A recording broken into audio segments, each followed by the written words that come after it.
Hello everyone, welcome back to math taker. इस video में हम लोग क्वाड्रिलेटरल और इसके टाइप के बारे में विस्तार से जानने वाले हैं। तो चलिए इस वीडियो को शुरू करते हैं।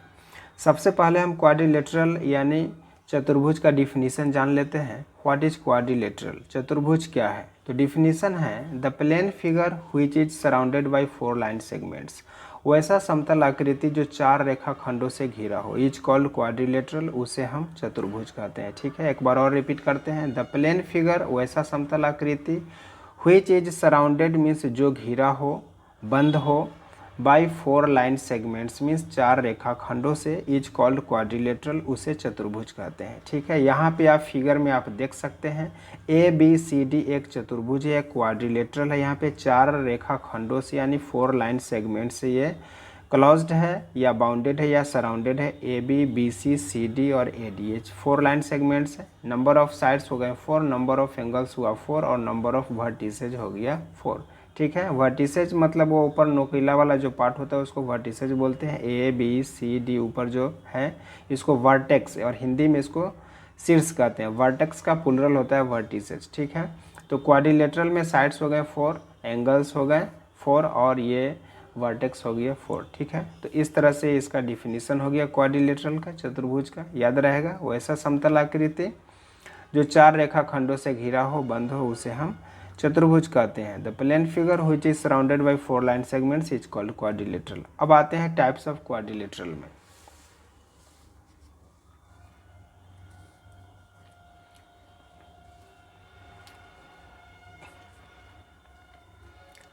टाइप्स ऑफ क्वाड्रिलेटरल, चतुर्भुज के प्रकार। तो there are following types of quadrilateral, आप यहाँ पे देख सकते हैं।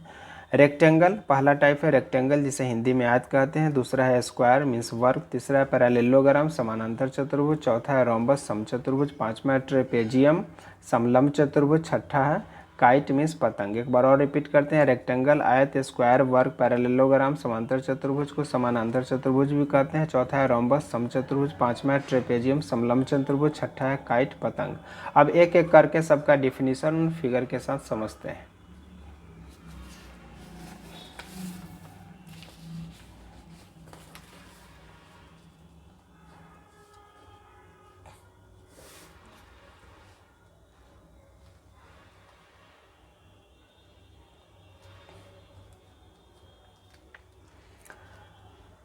पहला है रेक्टेंगल जिसको आयत कहते हैं। चलिए इसका डिफिनीशन देख लेते हैं। द क्वाड्रिलेटरल वैसा चतुर्भुज whose opposite sides are equal, जिसके आमने सामने की भुजाएं बराबर हो। अपोजिट साइड्स आर इक्वल में सामने सामने की भुजाएं बराबर हो। एंड पैरेलल हो। पैरेलल का मतलब होता है समानांतर।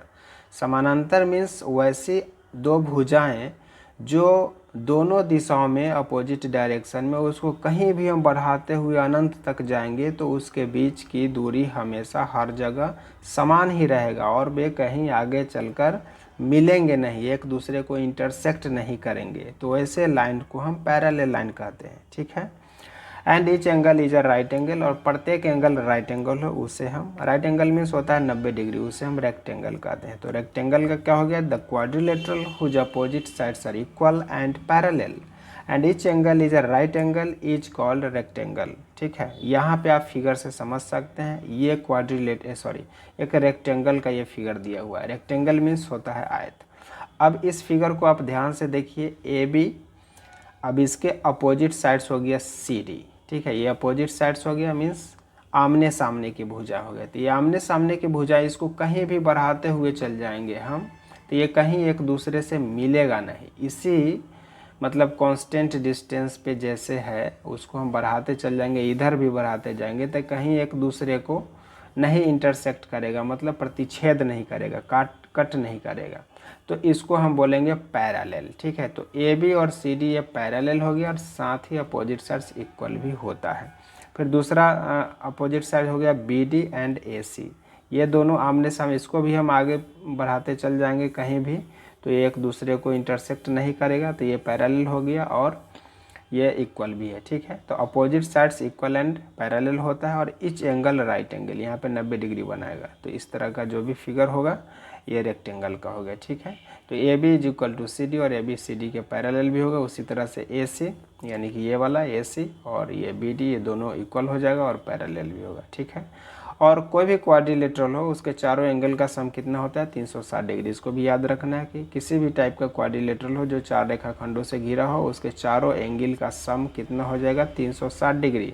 360 डिग्री सर्कल का भी मेजरमेंट होता है, याद रखना। ईच एंगल यहाँ पे 90 डिग्री होता है, प्रत्येक एंगल रेक्टेंगल का। ठीक है, अब चलते हैं नेक्स्ट स्क्वायर की तरफ।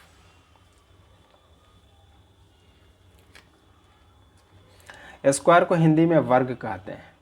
तो इसका क्या डिफिनीशन है, the quadrilateral whose all sides are equal. बस इतना याद रखना है कि वैसा चतुर्भुज जिसके ऑल साइड्स आर इक्वल में सभी भुजाएं आपस में बराबर होते हैं। ठीक है, and each angle is a right angle. इसका भी ईच एंगल राइट एंगल होता है, 90 डिग्री का होता है, उसको हम स्क्वायर कहते हैं। ठीक है, the quadrilateral whose all sides are equal and each angle is a right angle is called a square. यहाँ फिगर में आप देख सकते हैं ABCD एक स्क्वायर हो गया। इसका ईच एंगल जो है 90 डिग्री है, ये 90 डिग्री इस तरह से इसको डिनोट करते हैं। और इसमें AB is equal to BC is equal to CD is equal to AD, ये चारों साइड इक्वल हो जाएगा। ठीक है, बराबर होगा। और आमने सामने की तो खैर बराबर और पैरेलल होगा ही, लेकिन यहाँ पे ऑल साइड्स आर इक्वल समझना है स्क्वायर के डिफिनीशन में। ठीक है, अब चलते हैं नेक्स्ट पैरेललोग्राम की तरफ। पैरेललोग्राम को समांतर चतुर्भुज या समानांतर चतुर्भुज कहते हैं। इसका क्या डिफिनीशन है देख लेते हैं। The quadrilateral whose opposite sides are parallel, वैसा चतुर्भुज जिसके अपोजिट साइड्स पैरेलल हो। ठीक है, अपोजिट साइड्स इसमें भी पैरेलल है एंड इक्वल भी है। ठीक है, जैसे रेक्टेंगल में अपोजिट साइड्स पैरेलल और इक्वल होता था, पैरेललोग्राम में भी opposite sides equal and parallel होगा। But no angle is a right angle, इसमें कोई भी एंगल 90 डिग्री नहीं होगा, यही डिफरेंस है। रेक्टेंगल एंड पैरेललोग्राम में क्या डिफरेंस है, तो अभी बताए हैं कि रेक्टेंगल जो था, रेक्टेंगल उसका ईच एंगल क्या था, ईच एंगल 90 डिग्री था। लेकिन पैरेललोग्राम में क्या है, पैरेललोग्राम का कोई भी एंगल सीधा नहीं मिलेगा, टेढ़ा मिलेगा, तिरछा, मतलब कि ये 90 डिग्री हो ही नहीं सकता है कोई भी एंगल। तो इसलिए डिफिनीशन में कह रहा है कि no angle is a right angle is called parallelogram. तो रेक्टेंगल को हम पैरेललोग्राम कह सकते हैं, लेकिन पैरेललोग्राम को रेक्टेंगल नहीं कह सकते हैं। काहे को, इसलिए कि इसका कोई भी एंगल राइट एंगल नहीं है और रेक्टेंगल का ईच एंगल क्या होता है, राइट एंगल होता है। और साथ साथ इसका अपोजिट साइड्स तो इक्वल एंड पैरेलल दोनों होता ही है।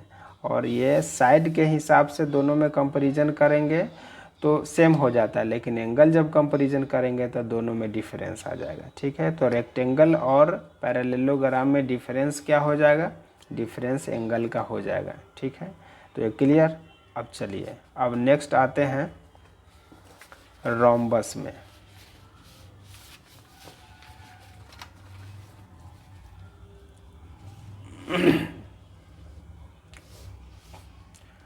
आइए रोम्बस में अब चलते हैं।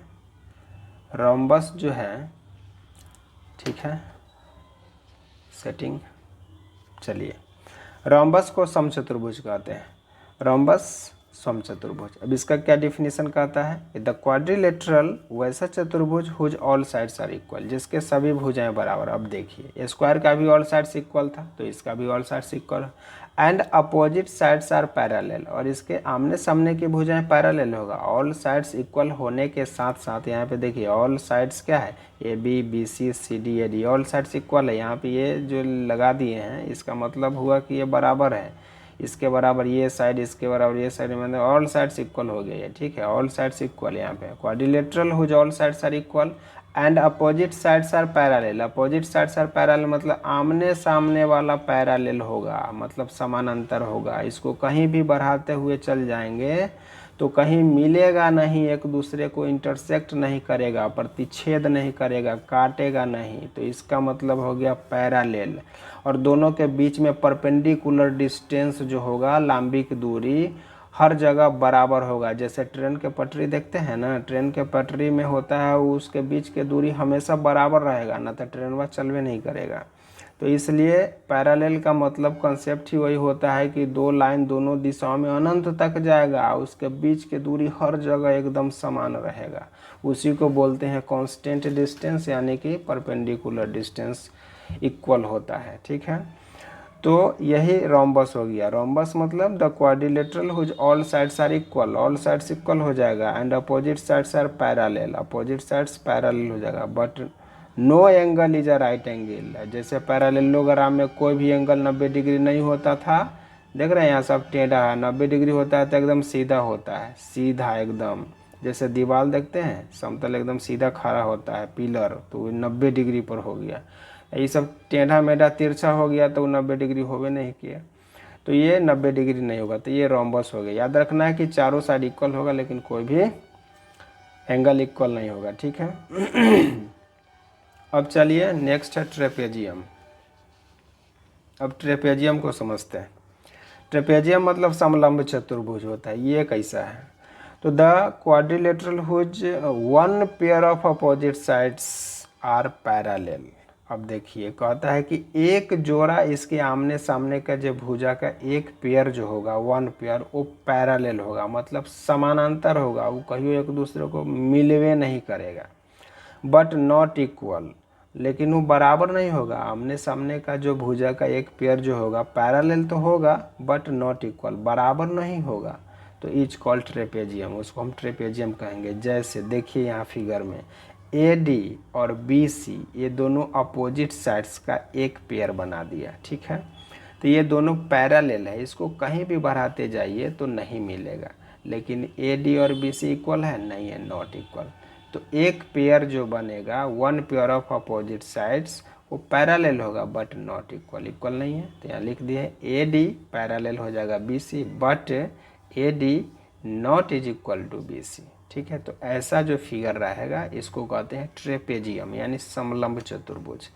ये जो है छोटका भुजा के जो ये शीर्ष है, इस शीर्ष से इसके लंबी जो इसके सामने वाला जो बड़ी भुजा है जो पैरेलल, इस पर हम इस तरह से ड्रॉ कर देंगे तो इसको कहते हैं हाइट। ये ट्रेपेजियम का ही हो गया हाइट। इधर से भी हम ड्रॉ कर सकते हैं, ये हो जाएगा इसका परपेंडिकुलर हाइट, डिस्टेंस हो गया इसके बीच का, ठीक है। तो इस तरह से इसका ट्रेपेजियम का हो गया। अब आइए छठा और अंतिम जो क्वाड्रिलेटरल का टाइप है, काइट। काइट बचपन में पतंग उड़ाते रहे होंगे, अभी भी उड़ाते हैं, ठीक है। तो पतंग हम लोग बनाते हैं तो कैसे बनाते हैं? ये पतंग का फिगर है। पतंग में क्या होता है कि ये इसमें भी चार साइड होता है, क्वाड्रिलेटरल का भी टाइप है। The quadrilateral whose two pair of adjacent side, two pair of adjacent side मतलब जो बगल वाला जो भुजा होगा ना, उसका दो पेयर ऐसा होगा बगल वाले भुजा का जो इक्वल हो जाएगा। जैसे एक पेयर यहाँ पे हो गया, बगल वाला एडजेसेंट साइड्स हो गया, ठीक है, तो ये दोनों इक्वल हो गया। फिर एक दूसरा पेयर यहाँ पे ये वाला जो है इक्वल होगा, तो एडजेसेंट साइड का टू पेयर्स इक्वल होगा, तो उसको हम काइट कहेंगे। तो इस तरह से क्वाड्रिलेटरल समाप्त हुआ। आई होप कि ये वीडियो आपको समझ में आ गया होगा, क्वाड्रिलेटरल से रिलेटेड अच्छा लगा होगा, याद भी हो गया होगा। फिर मिलते हैं किसी नेक्स्ट वीडियो में।